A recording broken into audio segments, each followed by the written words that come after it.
Chapter 12:30. If it weren't for the fact that Elderly was waiting for her, Feng Ling would probably have taught these people a lesson. Anyway, the worst result was that she would be driven out of the base again. If she really wanted to leave, she didn't mind taking revenge on them and taking these members of Team 3 with her. She looked indifferently at their expressions, which showed that they didn't dare to speak carelessly. She curled her lips indifferently and suddenly swept her feet forward. Two of them staggered back a step and almost fell.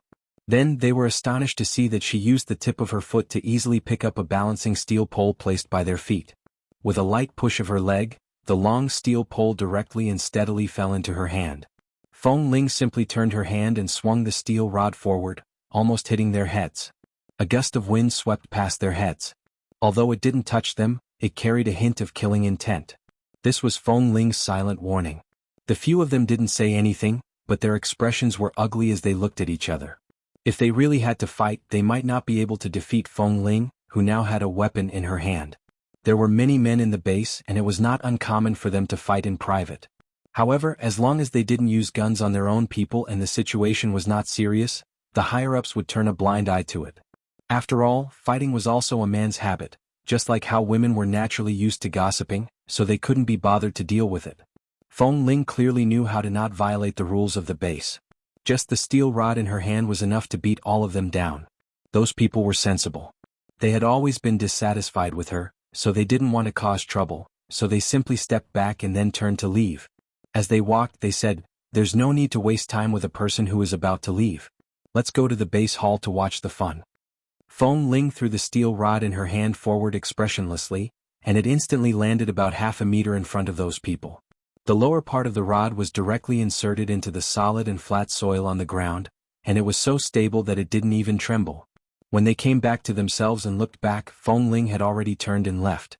When she arrived at the base hall, she found that many familiar old members and important leaders of the base were there. She didn't look around but saw Grandfather Li Nanheng's grandfather, Li Junyan, sitting in the main seat in the middle of the base hall. He was the one who had personally driven her out of the base. Even though her relationship with Li Nanheng was stable, and even though he was Li Nanheng's grandfather, Feng Ling didn't look at him angrily, but when she walked in, she didn't show any expression. Li Junyan was still talking to Ah Feng. Ah Feng stood by the side and answered every question he asked. His attitude was quite respectful. When he saw Feng Ling, he stopped talking and turned to look at her. He looked at her up and down and said mildly, "You're here?" Although Li Nanheng was the boss of the base, Ah Feng was still Elder Li's man. Thus, Ah Feng treated Li Nanheng like a brother and a subordinate, but in front of Elder Li he was clearly a respectful junior. Seeing Grandfather Li's indifferent attitude toward Feng Ling, the people in the base who were waiting to see Feng Ling make a fool of herself had already foreseen Feng Ling's ending. They guessed that she would still be driven out and wouldn't be spared any face. They thought that Elder Li must have come with anger. After all, the person who was driven out by them dared to come back now. He didn't take them seriously at all. Feng Ling walked to about 7 or 8 meters in front of Li Junyan and stopped. She answered calmly, "Elder Li." The other 3 elders also sat by the side. They looked at her coldly and did not speak, but it was clear that they were not satisfied with her return. The people present couldn't tell what Li Junyan's attitude was, but looking at the expressions of the other 3 elders, they felt that this matter was almost certain. They wouldn't let Feng Ling stay. "And you've grown up. You're taller than 3 years ago, and you look much more mature than you did 3 years ago." Li Junyan looked at her.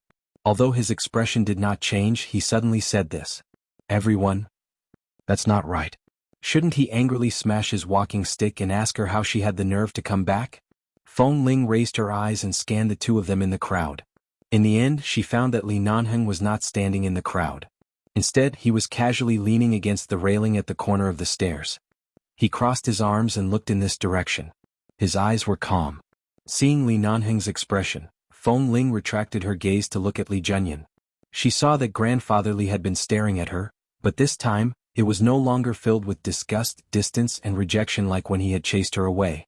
Right now, in his eyes, he was sizing her up and carefully observing her. There was also an unknown emotion in his eyes. Feng Ling did not speak and Li Junyan did not ask her to speak. He just looked at her and said, "I already know that you're an instructor for the newcomers in the base. How is it? Is the performance of those newcomers acceptable? Is there anything you need to worry about? If there are any who are too disobedient, just look for Han Jin to help you." After all, he led the elite team in Team 1 back then. He has some experience.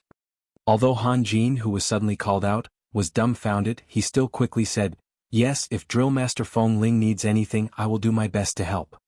Everyone, did old Master Li change his ways? Even the other three elders looked confused. Didn't they accompany Big Brother here to get rid of this little girl? What was going on with Big Brother? The more he spoke, the more amiable he sounded.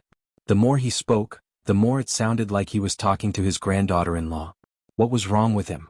Feng Ling stood there for a long time before replying stiffly, "All right. This old man am probably getting old." Li Junyan ignored everyone's gazes and casually placed his hands on his walking stick. He said, "In the past I've always been very concerned about the difference between men and women, but after I checked some information about you when you were out on missions, I found that although you're young and a girl, your actions are not inferior to those men in the base at all. I'm old. Don't bother about what I did back then. Now that you're back, just live a good life." Just as Feng Ling was standing there in a daze and did not know what to say, Li Junyan suddenly said, "If you have time, come to the Li family for a meal." Everyone, F***CK Did the sun rise from the west? Elder Li, cough cough, in order to have a great-grandson as soon as possible, I'll put aside my face for the time being, including the face of my three brainless brothers. Ahiyaha, please give me a monthly vote.